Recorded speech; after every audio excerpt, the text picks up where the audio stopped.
Atiende asuntos civiles, penales, cobranzas, escrituras, tenencias, tránsito, experiencia y eficiencia a su servicio. Dirección Cervantes y Pasaje Acosta, diagonal al Complejo Judicial. Doctor Luis Morales Solís. Atención amigos, Cooperativa Kulki Huasi. ¿Qué beneficio trae ser un socio puntual de un crédito? Usted es un socio buena paga. Cooperativa Kulki Huasi tiene beneficios exclusivos para sus socios. Patricia, seguimos en esa jornada cívico a través de Radio Centro. Tenemos un nuevo invitado. Sí, Osvaldo, pero déjeme darle a conocer la vía Payatanga-Cumandá, carretera que conecta Chimborazo con Guayas, se encuentra cerrada por el colapso de un puente, esto en el sector de Chaguarpata. Vías alternas, Riobamba, Guaranda, Babahoyo, Guayaquil, repetimos. Informa el ECU 911, la vía Payatanga-Cumandá, carretera que conecta Chimborazo con Guayas, se encuentra cerrada, esto por el colapso de un puente en el sector de Chaguarpata, vía alterna, Riobamba, Guaranda, Babahoyo, Guayaquil. Gracias por compartir con nosotros. Es tiempo de saludar con el abogado Alex Mosquera, profesional del derecho. Nos comentaba que está siguiendo una maestría incluso. Y bueno, es un referente de la juventud ecuatoriana, de la juventud tungurahüense. Sufragó ya, querido abogado, bienvenido, buenas tardes. Pati, Osvaldo, qué gusto poder compartir con ustedes esta tarde. Un saludo especial a la ciudadanía que sigue la prestigiosa señal de la radio de toda la vida. Me he acercado ya a ejercer mi derecho al voto al mediodía. Fue normal, fue rápido. Habían algunas mesas que existían algún tipo de congestión. Por eso digo, creo que elegí la hora pico precisa para ir a votar, pero a Dios gracias, en mi mesa estuvo muy ágil todo este proceso. Preguntas fáciles, difíciles, todas comprensibles. ¿La gente habrá leído las preguntas y los anexos? Yo creo que son preguntas ambiguas, son preguntas un poco complicadas de comprender, incluso si hacemos la revisión de todos los anexos que nos han dado, todavía surgen dudas porque no se han resuelto algunas interrogantes y sobre todo no dan esa guía que debe ser los anexos para que el votante pueda ejercer su derecho al voto, pero siempre haciéndolo de una manera informada y responsable. Hay que decir, parece que esta consulta lleva más dolor de cabeza porque no se ha cumplido bien el trabajo, no sé si por el tiempo, no sé por qué, si los actores políticos, muchos no fueron calificados. Del no se ha escuchado muy poco, del sí también se ha escuchado muy poco. Claro, ahora no podemos decir vote por el sí o por el no, esa es su decisión. Usted tiene la capacidad de tomar ese tipo de decisiones, pero hay que decir, hace rato veíamos muchos actores en escena, hace rato veíamos, sobre todo porque el gobierno es el proponente, podíamos haber visto a las autoridades incluso locales, provinciales, de las parroquias, definiendo estas inquietudes ciudadanas, qué pasa con las preguntas, cuáles son las preguntas, cuáles son las mayores inquietudes, pero no se ha visto nada de aquello. Así es, Pati, justo hoy en la mañana tuve la oportunidad de escuchar a nuestro asambleísta Ramiro Vela, quien es parte de la bancada de ADN, que él también se llevaba esta gran sorpresa, ¿no? Que de cierta manera el equipo político de ADN, del presidente Noboa, no ha hecho un trabajo fuerte en territorio y contaba algunas experiencias y creo que ese es el sentir de muchos de nosotros, independientemente de la postura que uno tenga al frente de esta consulta popular. Creo que los representantes en territorio del Ejecutivo son los encargados de ejecutar el trabajo político en territorio del gobierno nacional y creo que eso ha sido una gran falencia del gobierno de Daniel Noboa y obviamente de sus representantes en territorio. ¿Cuál era la pregunta más fácil de entenderla y de contestarla? Yo creo que ninguna. Todas, de cierta manera, son ambiguas, en especial la del trabajo por horas. Creo que gran parte de esta consulta popular y el referéndum se pudo haberlo hecho a través de reformas legales. Obviamente aquí tenemos que distinguir lo que es un referéndum y una consulta popular, porque para eso hemos sido llamados. Y eran las dos cosas a la vez, es una consulta y es un referéndum. Exactamente, el referéndum es cuando al ciudadano se le pregunta si desea modificar especialmente una parte del texto constitucional, sustituirla por otra. Eso es un referéndum. Por otro lado, la consulta popular es un mecanismo de democracia directa en donde el ciudadano es consultado acerca de varias situaciones para que se produzcan reformas legales que son inferiores a la Constitución, que estas son aquellas las que yo he dicho que podrían haber sido realizadas mediante la Asamblea Nacional. Pero obviamente, acuérdense ustedes también, cuando se dieron las reformas, se quisieron dar las reformas al COIP, no hubo quórum, hubo desacuerdos, una Asamblea Nacional totalmente polarizada, y eso es lo que buscan también polarizar ahora a través de esta consulta popular. Porque si tú eres crítico de la consulta popular, estás en contra del gobierno y estás a favor de los corruptos, cuando no es así. Yo creo que hablando profesionalmente, analizando jurídicamente, esta consulta popular tiene grandes defectos y no es que yo sea un corrupto. De todas maneras, le voy a detallar a usted los beneficios que nos han vendido en torno a las preguntas de la consulta popular. Permanente apoyo militar a policía, expulsar delincuentes del país, justicia cero impunidad, reglas claras para inversión extranjera, oportunidad de trabajo para desempleados, control militar en cárceles, delincuentes encerrados mucho más tiempo, delincuentes cumplirán castigo 100% tras las rejas, prohibido portar armas de uso militar, militares utilizarán armas capturadas, delincuentes perderán sus bienes y pasarán al Estado. Esto es lo que nos vendieron. Esto es como los beneficios que vamos a obtener los ecuatorianos en la consulta popular. ¿Qué cree usted, abogado? Así es. Bueno, yo quisiera mencionar que las reformas constitucionales o legales no es una varita mágica que viene y soluciona los problemas estructurales que tiene el país. Alrededor de la vida republicana han existido 13 consultas populares. Todas ellas han sido termómetros electorales para el gobierno de turno. Ninguna de ellas se ha enfocado en solucionar el problema de fondo que vive el Ecuador. Es por eso que yo creo, al incrementar las penas, nosotros, ¿qué vamos a tener? Más hacinamiento en las cárceles, por ende, más indisciplina, más matanzas, más descontrol.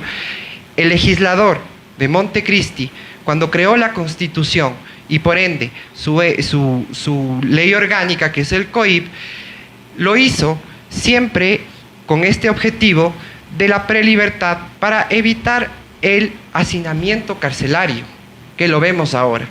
El incremento de penas no significa que el país va a tener mayor seguridad. Y vuelvo y repito, y es una interrogante que dejo a todos ustedes, las reformas legales no son una varita mágica que vienen a solucionar los problemas del país. Y a esto se suma que algunas de las preguntas de la consulta, al ganar el sí, tienen que ir a la Asamblea Nacional. Así es. Y más allá de eso, Osvaldo, yo creo que aquí volvemos otra vez al problema de los anexos, como por ejemplo en esta polémica pregunta del trabajo por horas. Hemos visto en varias intervenciones a la ministra de Trabajo, pero ni ella se logra poner de acuerdo cuánto va a costar la hora de trabajo. Comenzamos con $2.50, $2.80, $3.20, $3.50, $4.75, $5. No es algo claro que se le puede estar dando al electorado. No sabemos quién se va a hacer responsable del pago del IES, el pago de vacaciones, si es que van a haber horas extras.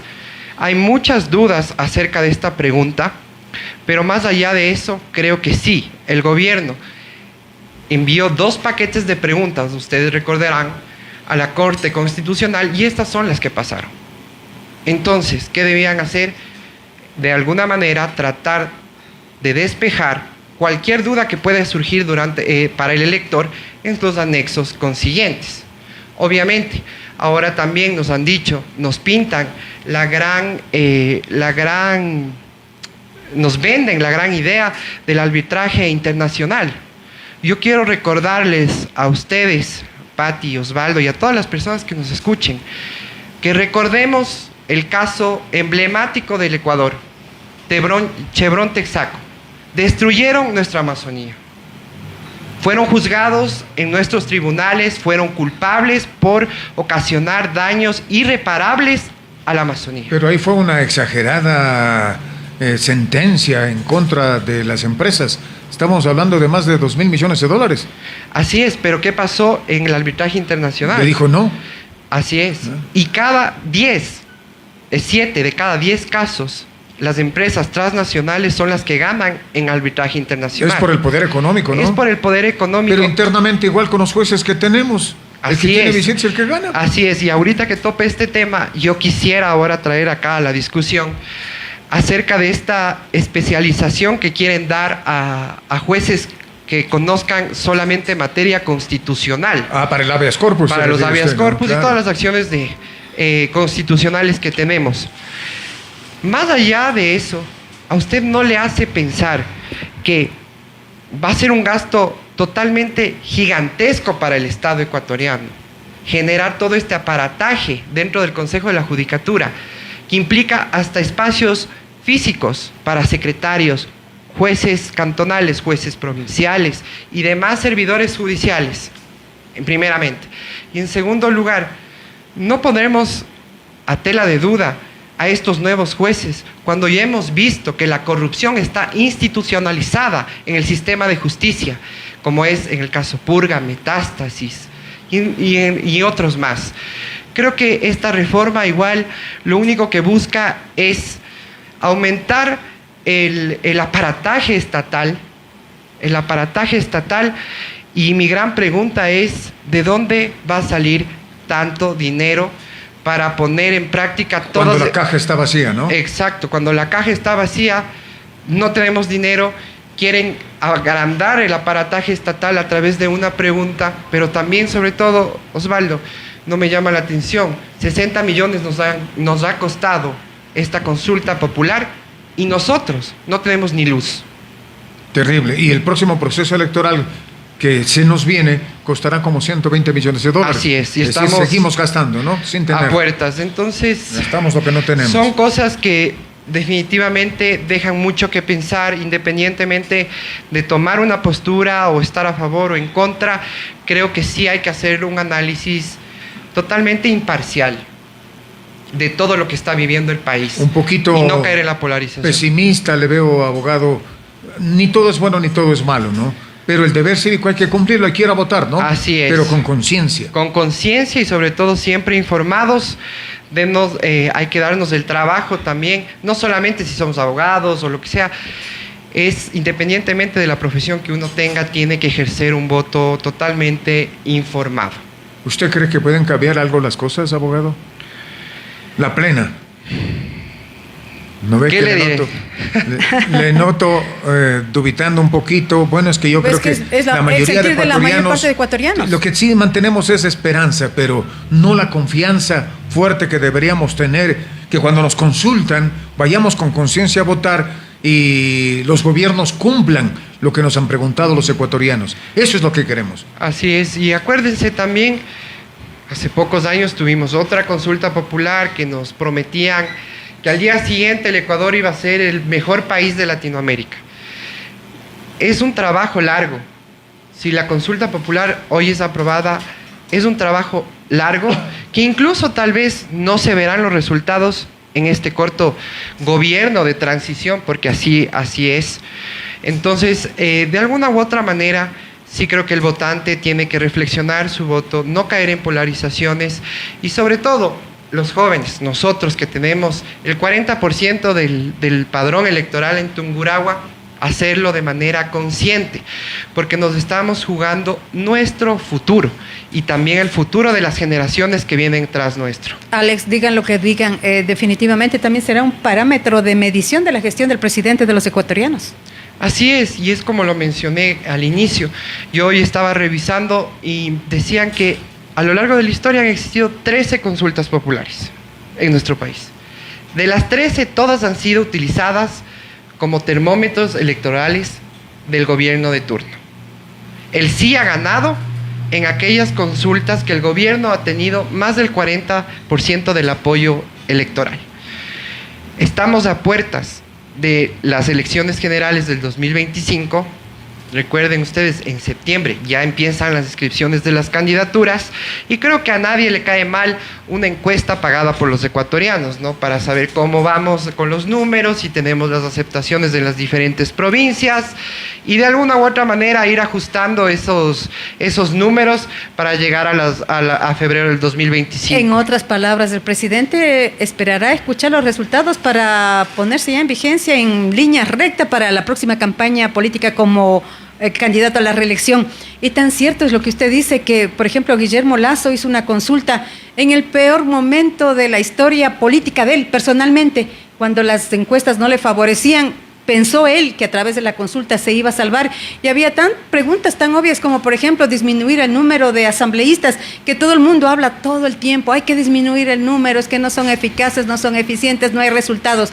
Pero esas preguntas le catapultaron a que la gente le diga, no queremos saber más de usted.